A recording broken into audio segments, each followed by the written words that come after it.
नमस्कार। चलिए आज निकलते हैं एक ऐसे सफ़र पे जहां हम पश्चिम बंगाल के पुरुलिया जिले में छिपे एक खजाने को खोजेंगे। नाम है अयोध्या पहाड़। सोचिए, एक ऐसी जगह के बारे में जहां प्रकृति, पुरानी कहानियां और सुकून सब एक साथ मिलते हैं। जरा कल्पना कीजिए, घुमावदार सड़कों पर सफ़र जारी है, ठंडी ठंडी हवा चेहरे को छू रही है और चारों तरफ बस हरियाली ही हरियाली है। बस यही तो जादू है अयोध्या पहाड़ का। ये पूर्वी घाट और छोटा नागपुर पठार का हिस्सा है और इसका यही जादू है जो लोगों को बार बार अपनी तरफ खींच लाता है। तो आखिर ऐसा क्या है अयोध्या पहाड़ में जो इसे इतना खास बना देता है? आइए इसी को थोड़ा और करीब से जानते हैं। देखिए, सबसे पहली और सबसे बड़ी वजह तो है यहाँ की ज़बरदस्त कुदरती खूबसूरती। इसके साथ ही यहाँ की कहानियाँ भी बहुत खास हैं। माना जाता है कि भगवान राम और सीता ने अपने वनवास का कुछ समय यहीं गुजारा था। और तो और यहाँ की चट्टानें, वो भी कोई मामूली चट्टानें नहीं हैं। ये लाखों सालों में गर्मी और दबाव से बनी हैं। तो ये जगह कह सकते हैं प्रकृति और इतिहास का एक अनोखा संगम है। तो अगर अब तक यहाँ जाने का मन बन चुका है, तो चलिए अब ये भी जान लेते हैं कि इस ट्रिप को प्लान कैसे करना है। अच्छा, तो यहाँ पहुँचना ना बहुत ही आसान है। अगर ट्रेन से आ रहे हैं तो पुरुलिया जंक्शन और बड़ा भूम स्टेशन सबसे पास हैं। और अगर रोड ट्रिप पसंद है तो बस या अपनी गाड़ी से भी बड़े आराम से पहुँच सकते हैं। और हाँ, रुकने के लिए भी यहाँ काफ़ी अच्छे ऑप्शंस मिल जाते हैं। और सबसे अच्छी बात पता है क्या है? यहाँ होटल के कमरे सिर्फ 1000 रुपये प्रति रात से शुरू हो जाते हैं। मतलब ये एक शानदार बजट फ्रेंडली ट्रिप हो सकती है। अब वहाँ घूमने के लिए सबसे बढ़िया तरीका है एक कार हायर करना। यहाँ मोटे तौर पर 2 तरह के पैकेज मिलते हैं। जो स्टैंडर्ड टूर है वो सिर्फ 1600 रुपये का है, जिसमें सारी मेन जगह कवर हो जाती हैं। और अगर खूबसूरत मुरगुमा व्यू पॉइंट भी घूमना है, जो थोड़ा सा दूर पड़ता है, तो उसके लिए पैकेज 2500 रुपये का होता है। चलिए अब बात करते हैं अयोध्या पहाड़ की उन जगहों की जिन्हें देखे बिना ये सफ़र अधूरा है।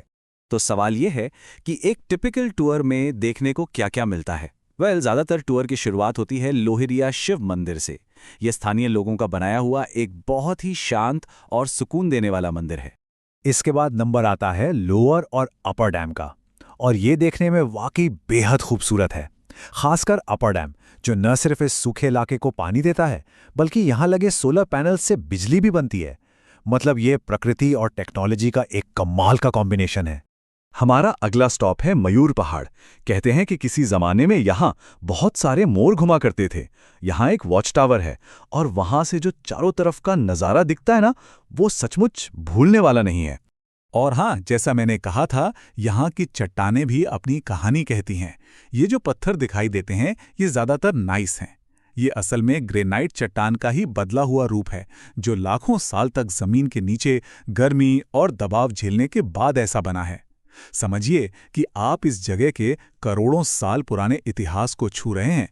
अगर कोई ऐसी जगह देखना चाहता है जहां तक नजर जाए बस हरियाली ही हरियाली हो, तो उकाम्बुरु व्यू पॉइंट जाना तो बनता है।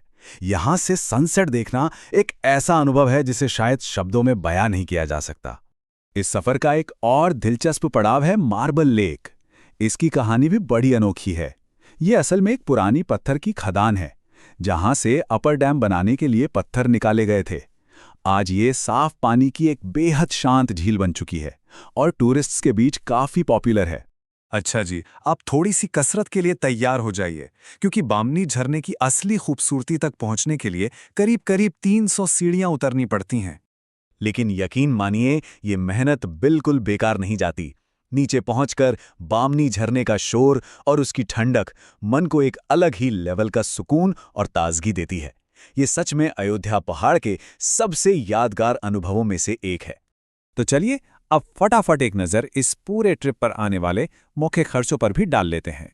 जैसा कि हमने पहले बात की थी, सबसे बड़ा खर्चा लोकल टूर के लिए कार करने का ही होगा।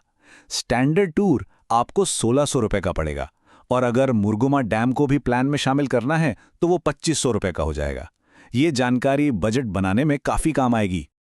आखिर में बस यही कह सकते हैं कि अयोध्या पहाड़ सिर्फ घूमने की एक जगह नहीं है, ये उससे कहीं बढ़कर एक एहसास है। ये एक ऐसा सफ़र है जहां कुदरत की खूबसूरती है, इतिहास की गूंज है और मन को शांति मिलती है। ये एक ऐसी जगह है जो सिर्फ आंखों को नहीं बल्कि रूह को भी सुकून देती है। तो सवाल बस यही रह जाता है कि ये सदियों पुरानी पहाड़ियाँ आज के मॉडर्न ट्रैवलर के लिए आखिर कौन सी कहानियाँ संजोए हुए हैं? शायद इसका जवाब तो हर किसी को अपनी यात्रा में खुद ही मिलेगा।